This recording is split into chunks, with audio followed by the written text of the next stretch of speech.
किसी ने बहुत कमाल की बात कही है। अगर खेत सड़क के किनारे हो तो उसकी कीमत बढ़ जाती है। अगर दुकान सड़क पर हो तो उसकी कीमत बढ़ जाती है। यहाँ तक कि अगर मकान सड़क पर हो तो उसकी भी कीमत बहुत होती है। लेकिन अगर कोई इंसान सड़क पर आ जाए तो उसकी कोई कीमत नहीं रहती। नमस्कार, मैं हूँ प्रतीक्षा।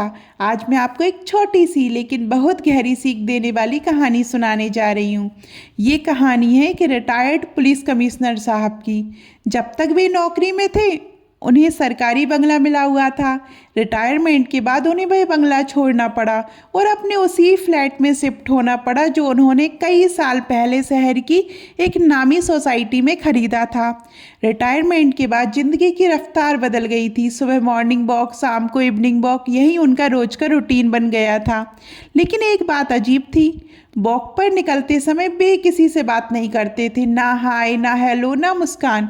उनके भीतर अब भी वही घमंड था, मैं पुलिस कमिश्नर रहा हूँ। हालांकि वे भूल चुके थे कि अब वे रिटायर्ड हो चुके हैं। शुरू में कुछ लोगों ने बात करने की कोशिश की, लेकिन जब सामने से कोई जवाब नहीं मिला तो सबने भी दूरी बना ली। एक दिन शाम की वॉक के दौरान उनके पैरों में दर्द होने लगा। वे पार्क में लगी एक बेंच पर बैठ गए। उसी बेंच पर पास में एक और बुजुर्ग सज्जन पहले से बैठे थे। बात शुरू हुई, या यूं कहिए उन्होंने ही शुरू कर दी। वे अपने किस्से सुनाने लगे, कैसे वे पुलिस कमिश्नर थे, कैसे बड़े बड़े नेता उनसे मिलने आते थे, कैसे उनके दफ्तर के बाहर लाइन लगी रहती थी। पास बैठे सज्जन भी कुछ कहना चाहते थे, लेकिन उन्हें बोलने का मौका ही नहीं मिला। कुछ देर बाद पुलिस कमिश्नर साहब उठे और बोले, अब चलता हूँ। बच्चे बाहर रहते हैं इसलिए यहाँ रहना पड़ रहा है, वरना मैं तो यहाँ रहता ही नहीं। और वे चले गए। इसके बाद ये रोज का सिलसिला बन गया। वे आते, अपनी ही बातें सुनाते और चले जाते। कभी उन्होंने ये जानने की कोशिश नहीं की कि पास बैठा इंसान कौन है, क्या करता था, या उसकी ज़िंदगी में क्या कहानी रही होगी। एक दिन आखिरकार उस बुजुर्ग सज्जन से रहा नहीं गया। उन्होंने बहुत शांति से पूछा, भाई साहब एक बात पूछूं? अगर एक बल्ब बुझ जाए तो उसकी क्या कीमत रहती है?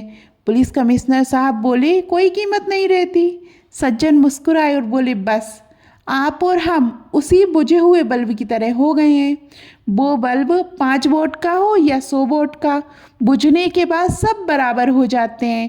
ये सुनते ही पुलिस कमिश्नर साहब गुस्से में आ गए। जानते हो मैं कौन हूँ? मैं पुलिस कमिश्नर था। तब उन बुजुर्ग सज्जन ने बड़े सादे शब्दों में कहा, और मैं इसी राज्य की एक सीट से 2 बार सांसद रह चुका हूँ। पुलिस कमिश्नर साहब चौंक गए। सज्जन ने आगे कहा, वो सामने नीली टी शर्ट में जो जा रहे हैं वे रेलवे के जनरल मैनेजर थे, और जो इधर दौड़ रहे हैं वे एक बहुत बड़े वैज्ञानिक थे।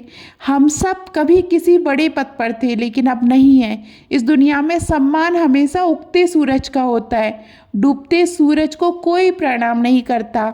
आप रोज अपनी कहानी सुनाते हैं, लेकिन कभी ये नहीं पूछा कि आपके आसपास कौन है।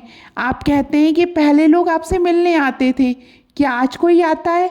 पुलिस कमिश्नर साहब के पास कोई जवाब नहीं था। सज्जन बोले, यही जिंदगी है। असल में सम्मान व्यक्ति का नहीं, समय का होता है। ये छोटी सी कहानी हमें यही सिखाती है कि जिंदगी में चाहे कितने भी मेडल मिल जाएं, कितने भी सर्टिफिकेट मिल जाएं, आखिर में सबको सिर्फ एक ही प्रमाण पत्र मिलता है, मृत्यु प्रमाण पत्र। इसलिए उस दिन के आने से पहले अपने भीतर बदलाव लाइए, अपने अहंकार को छोड़िए और इंसानों को इंसान की तरह देखना शुरू कीजिए। ऊपर वाले के आशीर्वाद से, अपनों के प्यार से और अपनी मेहनत से कुछ ऐसा करिए कि दुनिया आपके जैसा बनना चाहे। आपको ये कहानी कैसी लगी कमेंट में ज़रूर बताइएगा।